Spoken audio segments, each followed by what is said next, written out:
আসসালামু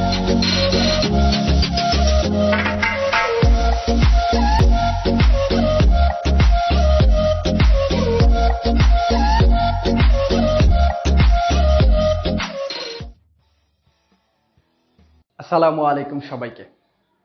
মদ্রি বিদ্যালয়ের পক্ষ থেকে আমি শরীফুল ইসলাম আপনাদের জানাই স্বাগতম। আজকে আমাদের আলোচনার টপিক এইচএসসি হিসাব বিজ্ঞান প্রথম পত্রের 8 অধ্যায় প্রাপ্য হিসাবসমূহের হিসাব রক্ষণ। এই অধ্যায়টা আমরা অনেকেই আছে একটু অবহেলা করি। এর কারণ হলো আমরা যতটা না কার্যপত্র বা ব্যাংক সমন্বয় বিবরণী বা অন্যান্য আর্থিক বিবরণী বা অন্যান্য যে অঙ্কগুলো আছে ওই অঙ্কগুলোর প্রতি সাধারণত যেভাবে গুরুত্ব দেই, এই অঙ্কগুলোর উপরে আমরা সাধারণত সেভাবে গুরুত্ব দেই না।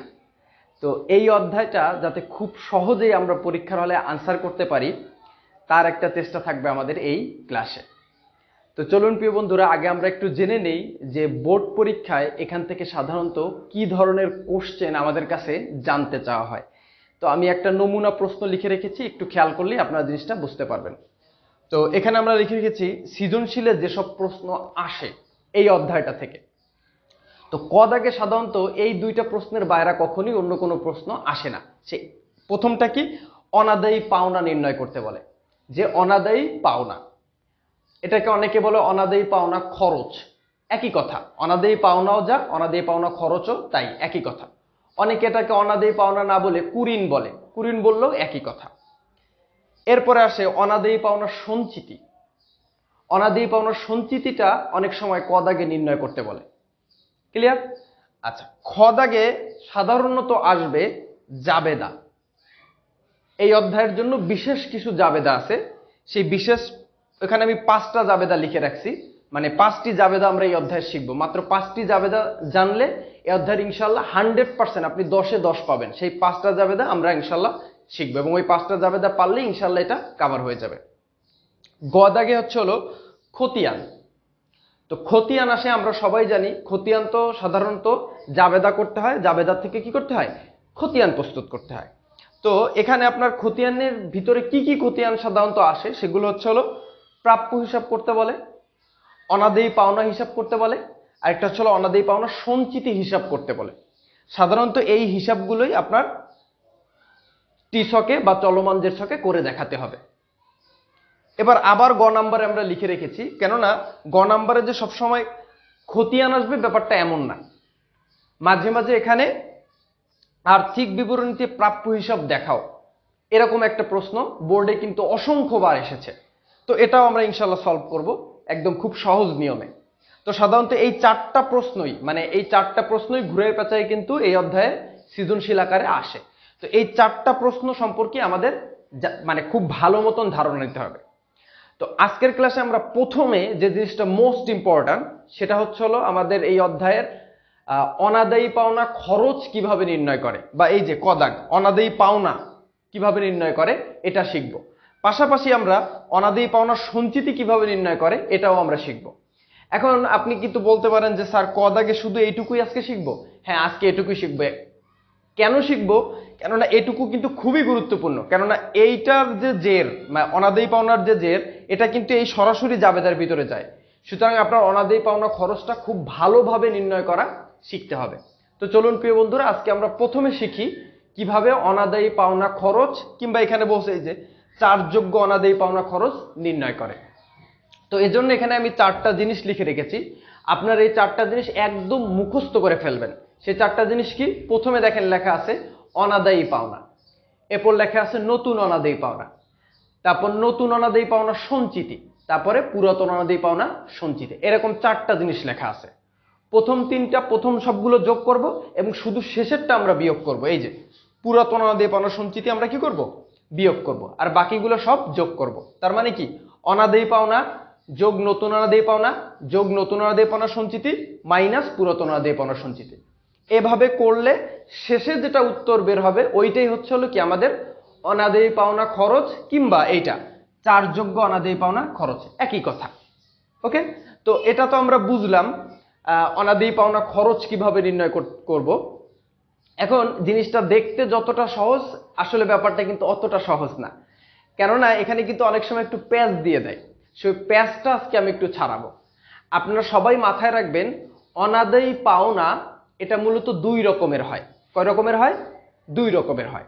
তো একটা হচ্ছে হলো লিখিত অনাদায়ী পাওনা, এই যে আমরা লিখে রেখেছি লিখিত অনাদায়ী পাওনা, আর একটা হচ্ছে হলো অলিখিত অনাদায়ী পাওনা। অনাদায়ী পাওনা এই মোট দুইটাই, একটা লিখিত আর একটা অলিখিত। তো দেখেন এখানে কিন্তু আমরা লিখে রেখেছি লিখিত অনাদায়ী পাওনা, এখানে লিখছি অলিখিত অনাদায়ী পাওনা। ক্লিয়ার? এখন এই যে অনাদায়ী পাওনা, এই অনাদায়ী পাওনার কিছু নাম আছে, সেই নামটা কি? অনেক সময় প্রশ্নে বলে দিবে লিখিত অনাদায়ী পাওনা। তো লিখিত অনাদায়ী পাওনা বললেই আপনি কিন্তু বুঝে নেবেন যে এটা শুধু অনাদায়ী পাওনা বা পুরাতন অনাদায়ী পাওনা। যেমন এইখানে এই যে লিখে রাখছি পুরাতন, অনেক সময় অঙ্কে বলে দিবে পুরাতন অনাদায়ী পাওনা। তো সেক্ষেত্রে আপনি বুঝবেন কোনটা, একদম প্রথম যে অনাদায়ী পাওনা ছিল ওইটা।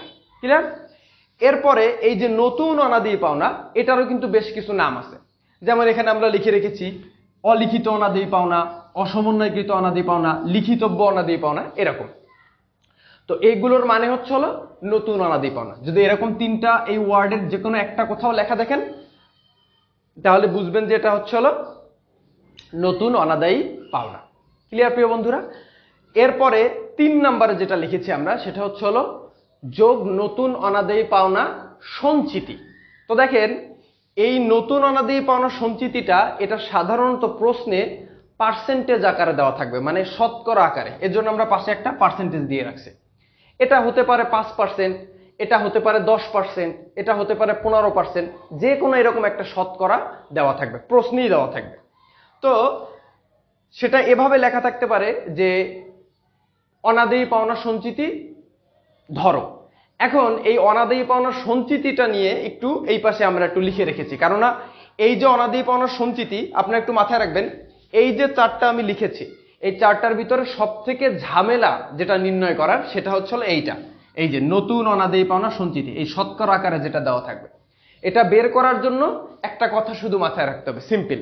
এই কথাটা শুধু মাথায় রাখতে পারলে ইনশাল্লাহ আপনি নতুন অনাদায়ী পাওনা সঞ্চিতি খুব সহজেই নির্ণয় করতে পারবেন। তো আগে আমরা একটু দেখি নতুন অনাদায়ী পাওনা সঞ্চিতি বা অনাদায়ী পাওনা সঞ্চিতি কিভাবে নির্ণয় করব। এ পাশে কি লেখা আছে একটু দেখি। তো প্রথমে আমরা লিখেছি যে অনাদায়ী পাওনা সঞ্চিতি নির্ণয় করো।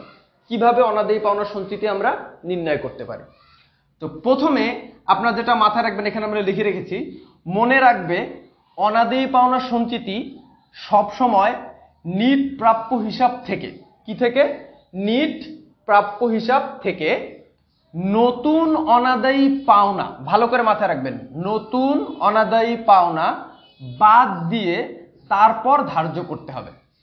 ব্যাপারটা আমরা একটু এখানে একটু খেয়াল করি। দেখেন প্রথমে অঙ্কের ভিতরে কিন্তু আপনার একটা প্রাপ্য হিসাব বা দেনাদার হিসাব দেওয়া থাকবে। একই কথা, দেনাদারের আধুনিক নামই হচ্ছে হলো প্রাপ্য হিসাব। তো এটা আপনার অঙ্কের ভিতরে দিয়ে দেবে যে প্রাপ্য হিসাব এত টাকা, ধরে নিলাম প্রাপ্য হিসাব 30,000 টাকা। তো অঙ্কের ভিতরে দেওয়া থাকবে, আপনি এরকম প্রথমে লিখবেন প্রাপ্য হিসাব। ওকে, এটার সঙ্গে যদি ধারে ক্রয় দেওয়া থাকে কোনো রকমের, এই যে আমরা লিখেছি ধারে পণ্য ক্রয়, তো ধরেন এরকম দেনাদার দেওয়া রয়েছে, আবার নিচে বসে যে ধারে ক্রয়। এখন ধারে ক্রয় না, এখানে আমি একটু ভুল লিখেছি, ধারে বিক্রয় হবে, সরি, ধারে বিক্রয়। তো ধারে বিক্রয় করলে কি হয়? ধারে বিক্রয় করলে দেনাদারের সৃষ্টি হয়। তো আপনারা যে জিনিসটা করবেন সেটা হলো যে ওই যে প্রাপ্য হিসাব অঙ্কে দেওয়া আছে ওইটার সঙ্গে এই যে ধারে বিক্রয় যেটা, সেটা যোগ করবেন। তাহলে যোগ করলে যেটা আমরা পাবো সেটা হচ্ছে হলো নিট দেনাদার বা মোট দেনাদার পাবো। মোট দেনাদার কিভাবে পাবো? তাহলে প্রাপ্য হিসাবের সঙ্গে অঙ্কে যদি ধারে বিক্রয় দেওয়া থাকে, এই প্রাপ্য হিসাব এবং ধারে বিক্রয় যোগ করলে আমরা কি পাবো? নিট দেনাদার পাবো বা নিট প্রাপ্য হিসাব পাবো। এই যে নিট প্রাপ্য হিসাব, এই যে টাকাটা বের হবে সেটাই হচ্ছে হলো নিট প্রাপ্য হিসাব। এরপরে এটার থেকে নতুন অনাদায়ী পাওনাকে আপনি বিয়োগ করবেন।